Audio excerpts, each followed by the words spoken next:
It's time for Lammas or Lina's ad. So it's time for another seasonal shawl to be released.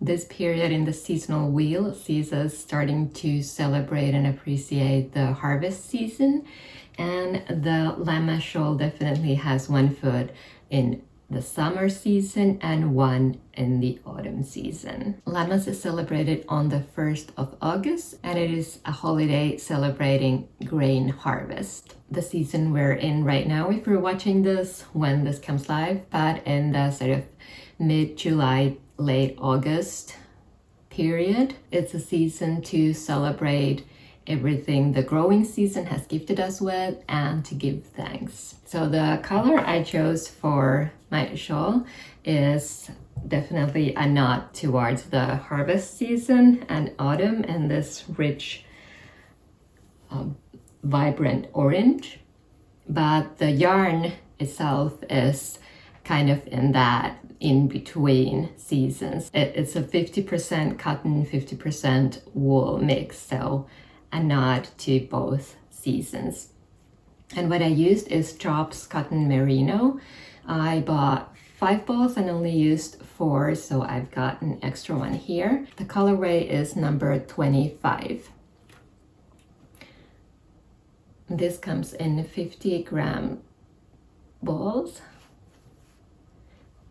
And like I said, I used 4 for mine, and I pretty much used exactly 4, so you might also want to prepare with an extra skein. And if you're substituting with other type of yarns, like 100% wool or 100% cotton, you might want to have just a little bit of extra because the yarn probably will behave differently. And this is a DK weight yarn, so substituting with other DK weight yarns is possible, and this could definitely be done in 100% wool or another kind of animal fiber mix or a cotton fiber mix as well.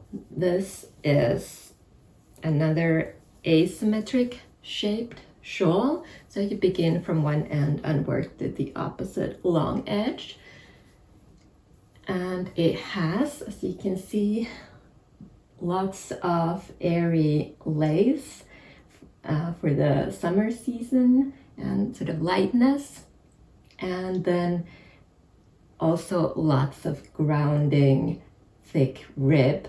That's sort of a nod then towards the autumn season again, and the warmth that we begin to see from our clothing again instead of the sun in the sky. The lace patterns, there are 2 different kinds,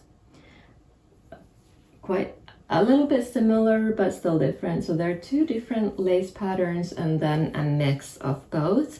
So these are all charted, and there's no need to worry. They're like the lace pattern repeats are quite short and easy to memorize. They are just a few stitches wide and a few rows long. Nothing to worry about if you're not familiar with lace knitting. One thing that I must mention is that this shawl really benefits from blocking, as the rib tends to pull it in, and even though it's a wide rib, it does pull in a lot. So when I got this off the needles, it was not looking that pretty with the lace pulling it, sort of crinkling, and then the rib pulling in.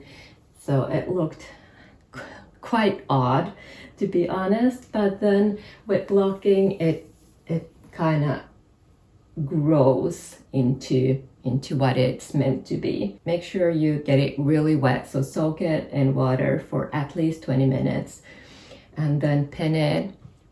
If you don't have blocking wires, use lots of pins.